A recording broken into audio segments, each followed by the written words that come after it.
हाँ जी प्यारे विद्यार्थियों, सब तो पहला सारिਆਂ ਨੂੰ प्यार भरी सत श्री अकाल। ਅੱਜ ਆਪਾਂ ਗੱਲ ਕਰਾਂਗੇ 6ਵੀਂ जमात पंजाबी पुस्तक पाठ नंबर 6 बाबा बुड्ढा जी। इस पाठ की कहानी पढ़ांगे। इस पाठ के प्रश्न उत्तर तुसीं चैनल की डिस्क्रिप्शन के दिते हुए लिंक ते देख के कर सकते हो ਅਤੇ क्लिक करके वीडियो देख सकते हो। इस चैनल के उपर सारे पाठों के प्रश्न उत्तर पहला ही पाए जा चुके हैं। वो सारिया वीडियो एक प्लेलिस्ट के ऐड कर दित्तियां गईयां ने, तुसीं उत्थों जाके देख सकते हो ਅਤੇ ਉਹਨਾਂ ਨੂੰ सुन सकते हो, कापियां उपर नोट कर सकते हो। हुण आपां इस पाठ की कहानी पढ़नी शुरू करते हैं। बुढ़े नां दा एक बालक गऊआं चराउंदा फिरदा सी। बणां विच सारा दिन बागीआं वांग फिरदा रहिंदा। तरकालां पैंदियां तां बग नूं हिक के घर वल लै जांदा। बुढ़ा बड़ा सुलझिया होया बालक सी, शुरू तो ही डूंघियां सोचां सोचदा सी।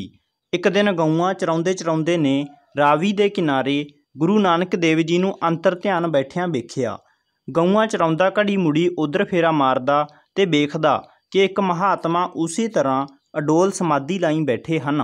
चेहरे उत्ते अनोखा नूर है। बुढ़े दे मन विच पता नहीं की ख्याल आया। ओह नेड़े ही खूह विच उतर के पानी दी एक टिंड खोल के लियाया। एक होर साफ टिंड विच गां दा दुੱਧ चो लियाया ते दोहां टिंडां नूं गुरु जी अगे रख के चरनी टह पिया। गुरु जी मुस्कुरा के पुछण लगे, हे बालक तैनूं की चाहिदा है? बड़ा उदास दिस रहा है। बुढ़ा कहण लगा, गुरु जी मैनूं सारा वक्त मौत दा डर रहिंदा है। मैनूं रात नूं भी चंगी तरह नींद नहीं आउंदी। गुरु जी कहण लगे, तूं ते अजे छोटा जिहा बालक है, तूं इन्नियां वड्डियां वालियां गल्लां कर रहा है। तैनूं किसने इहो जिहा डर पाया है? यह सुन के बुढ़े ने सारी गल सुनाई ते कहण लगा, गुरु जी एक दिन मेरी माँ अग बाल रही सी। पहलां उसने छोटियां लकड़ियां लाइयां ते फिर वड्डियां। मैं ध्यान नाल वेखदा रहा। पहलां छोटियां छोटियां लकड़ां बलियां ते फिर पिछों वड्डियां नूं अग लगी। मेरे मन विच डर है कि जिवें पहलां छोटी लकड़ नूं अग लग गई है, इसे तरह मैं भी छोटी उम्रे ही ना मर जावां। एक होर घटना ने भी मेरे मन ते डूंगा घा कीता। कुछ चिर होया कि एक दुश्मन दा दल आया। उन्हां ने अपणियां घोड़ियां दे खाण लई खेत विचों कच्ची पक्की सारी फसल वढ लई। सारे वेखदे ही रह गए, डाडियां अगे किसे दी पेश नहीं गई। जे जम मैनूं हुणे लैण आ जाण तां मैं की कर सकदा हां? सो ਇਹ ही सोचदा हां कि कोई ऐसा काम करां जिस नाल मन शांत रहे। मैनूं तुसीं ਉੱਚੇ दिसे हो, मैनूं भी अपनी शरण विच लै लवो। गुरु साहिब ने कहा, हे बालक तू तां बुढ़ियां वालियां गल्लां करदा है, तू तां अजे बाल है, तेरा नां की है? जी मैनूं बुढ़ा कहंदे हन, बालक ने उत्तर दिता। गुरु जी कहण लगे, तू बुढ़ा नहीं बुढ़ा है।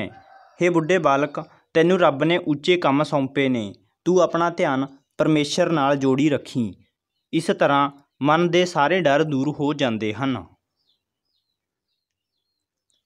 गुरु जी ने उसनूं गुरसिੱਖੀ की दात बख्शी ते उसका नाम बाबा बुढ़ा रख दिता। बाबा बुढ़ा जी पूर्ण गुरसिੱਖ होए। 6वें गुरु हरगोबिंद जी तक मनुखी जामे विच रहे। गुरु घर की बड़ी सेवा की। जदों अमृतसर विखे हरमंदर साहिब बनिया तां उसकी उसारी विच बाबा बुढ़ा जी ने बहुत सेवा की। दरबार साहिब की ड्योढ़ी तो अंदर परिक्रमा विच वड़दियां ही सामने बाबा बुढ़ा जी की बेरी है। दूजी पातशाही तो लैके 6वीं तक गुरियाई का तिलक लाउण का काम बाबा बुढ़ा जी ने ही कीता। 6वें गुरु जी नूं पढ़ाई लिखाई ते शास्त्र विद्या इन्हां ने ही सिखाई ते अगों गुरु हरगोबिंद जी के बच्चों नूं भी सिक्ख्या दिंदे रहे। आप बड़ी निर्माणता ते निमरता के मालक सन। एक बारी की घटना है कि गुरु अर्जन देव जी की सुपत्नी माता गंगा जी ने गुरु जी अगे बेनती की कि उसनूं पुत्र की दात बख्शण। उन्होंने कहा, बाबा बुढ़ा जी कोल जाके असीस लवो। माता गंगा जी सवेरे उठ के तैयार होए। उन्हां दुੱਧ मक्खण ते होर कई चीज़ां नाल लईआं। ਉਹ ਆਪਣੇ ਨਾਲ ਕੁਝ ਹੋਰਾਂ ਨੂੰ ਲੈ ਕੇ ਰੱਥ ਵਿੱਚ ਸ਼ਾਨ ਸ਼ੌਕਤ ਨਾਲ ਸਵਾਰ ਹੋ ਕੇ ਚੱਲ ਪਏ। ਬਾਬਾ ਬੁੱਢਾ ਜੀ ਦੀ ਕੁਟੀਆ ਦੇ ਕੋਲ ਪਹੁੰਚੇ ਤਾਂ ਦੂਰੋਂ ਹੀ ਧੂੜ ਉੜਦੀ ਵੇਖ ਕੇ ਉਹ ਨੀਚ ਲਾ ਕੇ ਵੇਖਣ ਲੱਗੇ ਕਿ ਕੌਣ ਆ ਰਿਹਾ ਹੈ। ਜਦੋਂ ਰਥ ਨੇੜੇ ਪਹੁੰਚਿਆ ਤਾਂ ਬਾਬਾ ਬੁੱਢਾ ਜੀ ਬੋਲੇ, ਅੱਜ ਗੁਰੂ ਦੇ ਮਹਿਲਾਂ ਨੂੰ ਕੀ ਭਾਜੜ ਪਈ ਹੈ। ਮਾਤਾ ਜੀ ਖਾਲੀ ਝੋਲੀ ਵਾਪਸ ਪਰਤ ਗਏ। ਮਾਤਾ ਗੰਗਾ ਜੀ ਨੇ ਸਾਰੀ ਵਿਥਿਆ ਗੁਰੂ ਸਾਹਿਬ ਨੂੰ ਜਾ ਕੇ ਸੁਣਾਈ। ਉਹ ਹੱਸ ਕੇ ਕਹਿਣ ਲੱਗੇ, ਜੇ ਕਿਸੇ ਕੋਲੋਂ ਅਸੀਸ ਲੈਣ ਜਾਣਾ ਹੋਵੇ ਤਾਂ ਇਸ ਤਰ੍ਹਾਂ ਰਥਾਂ ਵਿੱਚ ਚੜ੍ਹ ਕੇ ਨਹੀਂ ਜਾਈਦਾ। ਮੱਖਣ ਲੱਸੀ ਦੀ ਮਟਕੀ ਸਿਰ 'ਤੇ ਰੱਖ ਕੇ ਨੰਗੇ ਪੈਰੀਂ ਤੁਰ ਕੇ ਨਿਮਰਤਾ ਨਾਲ ਜਾ ਕੇ ਕੁਝ ਮੰਗੀਦਾ ਹੈ। ਦੂਜੇ ਦਿਨ ਮਾਤਾ ਗੰਗਾ ਜੀ ਨੇ ਸਵੇਰੇ ਉੱਠ ਕੇ ਇਸ਼ਨਾਨ ਕੀਤਾ, ਹੱਥੀਂ ਦੁੱਧ ਰਿੜਕ ਕੇ ਮੱਖਣ ਕੱਢਿਆ, ਮਿੱਸੇ ਪ੍ਰਸ਼ਾਦੇ ਪਕਾਏ, ਸਾਰਾ ਕੁਝ ਸਿਰ 'ਤੇ ਰੱਖ ਕੇ ਨੰਗੇ ਪੈਰੀਂ ਇਕੱਲੇ ਹੀ ਤੁਰ ਪਏ। ਉਹ ਸਾਰਾ ਰਸਤਾ ਅਰਦਾਸਾਂ ਹੀ ਕਰਦੇ ਗਏ। ਜਦੋਂ ਬਾਬਾ ਬੁੱਢਾ ਜੀ ਦੇ ਨੇੜੇ ਪਹੁੰਚੇ ਤਾਂ ਉਹਨਾਂ ਨੇ ਮਾਤਾ ਜੀ ਨੂੰ ਆਦਰ ਨਾਲ ਬਿਠਾਇਆ, ਉਹਨਾਂ ਦਾ ਹੱਥੀਂ ਤਿਆਰ ਕੀਤਾ ਭੋਜਨ ਛਕਿਆ। ਬਾਬਾ ਬੁੱਢਾ ਜੀ ਨੇ ਮਾਤਾ ਜੀ ਦੇ ਦਿਲ ਦੀ ਗੱਲ ਬੁੱਝ ਲਈ। ਉਹ ਇੱਕ ਗੰਢਾ ਲੈ ਕੇ ਮੁੱਕੀ ਮਾਰ ਕੇ ਭੰਨ ਕੇ ਕਹਿਣ ਲੱਗੇ, ਤੇਰੇ ਘਰ ਇਹੋ ਜਿਹਾ ਪੁੱਤਰ ਜਨਮ ਲਵੇਗਾ ਜਿਹੜਾ ਇਸੇ ਤਰ੍ਹਾਂ ਦੁਸ਼ਮਣਾਂ ਦੇ ਸਿਰ ਭੰਨੇਗਾ। ਮਾਤਾ ਜੀ ਇਹ ਸੁਣ ਕੇ ਪ੍ਰਸੰਨ ਹੋ ਗਏ ਤੇ ਘਰ ਨੂੰ ਪਰਤ ਆਏ। ਤਾਂ ਬੱਚਿਓ ਇਹ ਤੁਸੀਂ ਤਸਵੀਰ ਦੇਖ ਸਕਦੇ ਹੋ, ਇਹ ਬਾਬਾ ਬੁੱਢਾ ਜੀ ਨੇ, ਠੀਕ ਹੈ। ਇਹ ਹੱਥ ਨਾਲ ਗੰਢਾ ਭੰਨ ਰਹੇ ਨੇ ਤੇ ਇਹ ਮਾਤਾ ਜੀ ਨੇ। ਜਦੋਂ ਸ੍ਰੀ ਗੁਰੂ ਗ੍ਰੰਥ ਸਾਹਿਬ ਜੀ ਦੀ ਪਹਿਲੀ ਬੀੜ ਤਿਆਰ ਹੋਈ ਤਾਂ ਉਸ ਦਾ ਪਹਿਲਾ ਪ੍ਰਕਾਸ਼ ਦਰਬਾਰ ਸਾਹਿਬ ਸ੍ਰੀ ਹਰਿਮੰਦਰ ਸਾਹਿਬ ਵਿੱਚ ਕੀਤਾ ਗਿਆ। ਗੁਰੂ ਅਰਜਨ ਦੇਵ ਜੀ ਨੇ ਬਾਬਾ ਬੁੱਢਾ ਜੀ ਨੂੰ ਹੀ ਪਹਿਲਾ ਗ੍ਰੰਥੀ ਥਾਪਿਆ ਸੀ। ਤਾਂ ਬੱਚਿਓ ਕਿਸ ਨੂੰ ਪਹਿਲਾ ਗ੍ਰੰਥੀ ਥਾਪਿਆ ਗਿਆ ਸੀ? ਬਾਬਾ ਬੁੱਢਾ ਜੀ ਨੂੰ। ਅਤੇ ਕਿਸ ਨੇ ਥਾਪਿਆ ਸੀ? ਗੁਰੂ ਅਰਜਨ ਦੇਵ ਜੀ ਨੇ। ਇਸ ਤੋਂ ਬਾਅਦ ਅੱਗੇ ਪੜ੍ਹਦੇ ਹਾਂ। ਬਾਬਾ ਬੁੱਢਾ ਜੀ 125 ਸਾਲ ਦੀ ਉਮਰ ਭੋਗ ਕੇ 6ਵੀਂ ਪਾਤਸ਼ਾਹੀ ਗੁਰੂ ਹਰਗੋਬਿੰਦ ਜੀ ਦੇ ਸਮੇਂ ਪਿੰਡ ਰਾਮਦਾਸ ਵਿੱਚ ਚਲਾਣਾ ਕਰ ਗਏ। ਤਾਂ ਉਹਨਾਂ ਦੀ ਉਮਰ ਕਿੰਨੀ ਸੀ? 125 ਸਾਲ, ਠੀਕ ਹੈ, 125 ਸਾਲ। ਤੇ ਕਿਹੜੇ ਪਿੰਡ ਵਿੱਚ ਉਹਨਾਂ ਨੇ ਅਕਾਲ ਚਲਾਣਾ ਕੀਤਾ ਸੀ? ਪਿੰਡ ਰਾਮਦਾਸ ਵਿੱਚ। ਗੁਰੂ ਸਾਹਿਬ ਨੇ ਆਪਣੇ ਹੱਥੀਂ ਉਹਨਾਂ ਦਾ ਸੰਸਕਾਰ ਕੀਤਾ। ਸੰਸਕਾਰ ਵਾਲੀ ਜਗ੍ਹਾ 'ਤੇ ਇੱਕ ਸੁੰਦਰ ਤੇ ਇਤਿਹਾਸਕ ਗੁਰਦੁਆਰਾ ਬਣ ਗਿਆ ਹੈ, ਜਿਹੜਾ ਸੱਚਖੰਡ ਦੇ ਨਾਮ ਨਾਲ ਮਸ਼ਹੂਰ ਹੈ। ਤਾਂ ਬਾਬਾ ਬੁੱਢਾ ਜੀ ਦਾ ਜਿੱਥੇ ਸੰਸਕਾਰ ਕੀਤਾ ਗਿਆ ਸੀ ਉੱਥੇ ਕਿਹੜਾ ਮਸ਼ਹੂਰ ਤੇ ਸੁੰਦਰ ਗੁਰਦੁਆਰਾ ਬਣ ਗਿਆ ਹੈ? ਉਸ ਗੁਰਦੁਆਰੇ ਦਾ ਨਾਂ ਕੀ ਹੈ? ਤਾਂ ਪਿਆਰੇ ਬੱਚਿਓ, ਉਸ ਗੁਰਦੁਆਰੇ ਦਾ ਨਾਂ ਹੈਗਾ ਸੱਚਖੰਡ। ਤਾਂ ਉਹ ਗੁਰਦੁਆਰਾ ਸੱਚਖੰਡ ਦੇ ਨਾਮ ਨਾਲ ਮਸ਼ਹੂਰ ਹੈ। ਤੇ ਹੁਣ ਆਪਾਂ ਇਸ ਦੇ ਪ੍ਰਸ਼ਨ ਉੱਤਰ ਦੇਖ ਲੈਂਦੇ ਹਾਂ। ਵੈਸੇ ਤਾਂ ਇਹ ਅਲੱਗ ਵੀਡੀਓ ਵਿੱਚ ਵੀ ਸਮਝਾਏ ਗਏ ਨੇ, ਤੇ ਪਰ ਤੁਹਾਨੂੰ ਇੱਕ ਵਾਰ ਇਸ ਦੇ ਵਿੱਚੋਂ ਵੀ ਦੱਸ ਦਿੰਦੇ ਹਾਂ। ਬੁੜੇ ਨਾਂ ਦਾ ਬਾਲਕ ਕੀ ਕਰਦਾ ਸੀ? ਠੀਕ ਹੈ, ਉਹ ਇੱਥੇ ਗਾਵਾਂ ਚਾਰਦਾ ਸੀ, ਮੱਝਾਂ ਚਾਰਦਾ ਸੀ, ਠੀਕ ਹੈ। ਉਹ ਇੱਕ ਸ਼ੁਰੂ ਦੇ ਵਿੱਚ ਇਸ ਦਾ ਉੱਤਰ ਦਿੱਤਾ ਗਿਆ ਹੈ। ਬੁੜੇ ਨਾਂ ਦਾ ਬਾਲਕ ਗਊਆਂ ਚਰਾਉਂਦਾ ਫਿਰਦਾ ਸੀ, ਠੀਕ ਹੈ। ਸਾਰਾ ਦਿਨ ਬਾਗੀਆਂ ਵਾਂਗ ਫਿਰਦਾ ਰਹਿੰਦਾ, ਤਰਕਾਲਾਂ ਪੈਂਦੀਆਂ ਤਾਂ ਬਾਗ ਨੂੰ ਹੱਕ ਕੇ ਘਰ ਵੱਲ ਲੈ ਜਾਂਦਾ, ਠੀਕ ਹੈ। ਤਾਂ ਬੱਚੋ ਤੁਹਾਨੂੰ ਪਤਾ ਲੱਗ ਗਿਆ ਹੋ ਕਿ ਬੁੜੇ ਨਾਂ ਦਾ ਬਾਲਕ ਕੀ ਕਰਦਾ ਸੀ।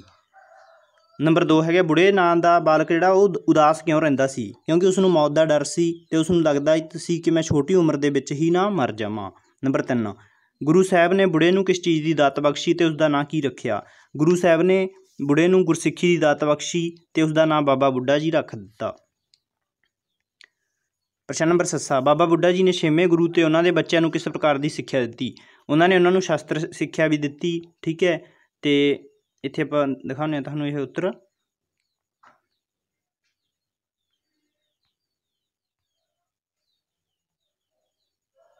ਇਹ ਰਿਹਾ, ਠੀਕ ਹੈ। ਅਤੇ ਮਨੁੱਖੀ ਜਾਮੇ ਵਿੱਚ ਰਹੇ, ਠੀਕ ਹੈ। ਉਹਨਾਂ ਨੇ ਗੁਰੂ ਘਰ ਦੀ ਬੜੀ ਸੇਵਾ ਕੀਤੀ। ਜਦੋਂ ਅੰਮ੍ਰਿਤਸਰ ਵਿਖੇ